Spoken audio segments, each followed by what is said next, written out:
சென்னை பத்திரிகையாளர் மன்றத்தில் ஓய்வு பெற்ற நீதியரசர் சந்துரு செய்தியாளர்களை சந்திக்கிறார். அதனை நேரலையில் பார்க்கலாம்.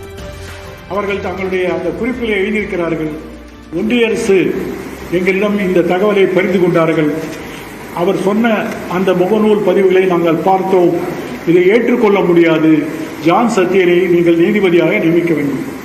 கொலீஜியம் நடைமுறையில் ஒரு முறை உச்சநீதிமன்றம் கொலீஜியம் பரிந்துரைத்த பெயரை ஒன்றிய அரசு ஏற்றுக்கொள்ளவென்றால் அவர்கள் ஒன்றிய அரசிடம் பதில் திருப்பி அனுப்ப வேண்டும்.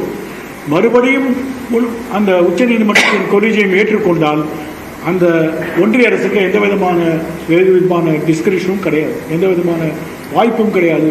அவர்கள் குடியரசுத் தலைவருக்கு அந்த பெயரை பரிந்துரைக்க வேண்டும் என்று தெளிவாக இருக்கிறது. ஆனால் இந்த 2 ஆண்டுகளில் 2 முறை கொலீஜியம் பரிந்துரைத்த ஜான் சத்தியன் பெயர் இன்று வரை நிறைவேறினார். தமிழ்நாட்டிலே ஜான் சத்தியன் மட்டுமல்ல, ஜான் சத்தியனுக்கு முன்னால் நீலகண்டன் என்ற ஒரு பெயர், அவருடைய பெயர் 2022 பரிந்துரைக்கப்பட்டது.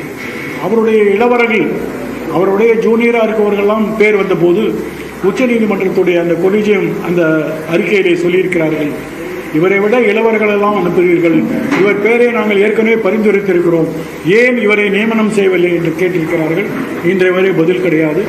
நீலகண்டன் அதே மாதிரி வக்கீலாக இருக்கிறார், ஜான் சத்தியன் வக்கீலாக இருக்கிறார். இவர்களுக்கெல்லாம் முன்னால் ஹமீத் என்ற ஒரு பெயர் அனுப்பப்பட்டது, யாருக்குமே தெரியாது.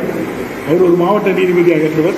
அவர் பெயரை ஒன்றிய அரசு ஏற்றுக்கொள்ளவில்லை. அப்போ கொலீஜியம் நடைமுறையில் நீதித்துறையுடைய சிபாரிசு, நீதித்துறையுடைய பரிந்துரை தான் இறுதி என்று சொன்னால் இந்த 3 பெயர்களில் அது தோல்விவிட்டு விக்டோரியா கௌரியிடம் அந்த காரணத்தை உச்சநீதிமன்ற தலைமை நீதிபதி சொல்லியிருந்தாலும், அரசியல் காரணத்தையாக நாங்கள் புறக்கணிக்க மாட்டோம் என்று சொல்லியிருந்தாலும், இன்றைக்கு ஒன்றிய அரசுக்கு வேண்டாதவர்கள் பதவிக்கு வர முடியாது, ஒன்றிய அரசுகள் வேண்டியவர்கள் பதவிக்கு வர வேண்டும். அதுதான் இன்றைக்கு நடைமுறை நிலைமையாக இருக்கிறது.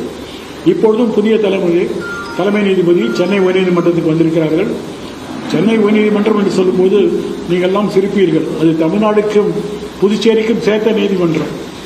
இந்த பெயரை மாற்ற வேண்டும் என்று ஜெயலலிதா அவர்கள் ஒரு சட்டமன்றத்திலே ஒரு தீர்மானம் கொண்டு வந்தார்கள். இன்றைய வரை நிறைவேறவில்லை. ஏனென்றால் இங்கே இருக்கக்கூடிய நீதிபதிகள் சொல்கிறார்கள், இது சென்னை உயர்நீதிமன்றம், ஏன் விக்டோரியா மகாராணி வைத்த பெயர், அதை விட அரசமைப்பு சட்டம் 500 பங்கு பெரிய புனிதமான ஒரு நூல். ஆனால் அவர் அதை ஏற்றுக்கொள்ளவில்லை. இன்றைக்கும் தமிழ்நாடு புதுச்சேரிக்கு சேர்ந்த நீதிமன்றத்தை நம்ம சென்னை நீதிமன்றம் என்று தான் சொல்கிறோம்.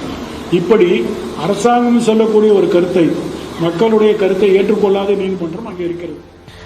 நீதிபதிகள் நியமனம் சமூக நீதியின் அடிப்படையில் நடக்கிறதா என்ற கேள்வியை ஓய்வு பெற்ற நீதியரசர் சந்துரு எழுப்பியிருக்கிறார். முழு விவரங்களை பின்னர் வரும் செய்திகளில் பார்க்கலாம்.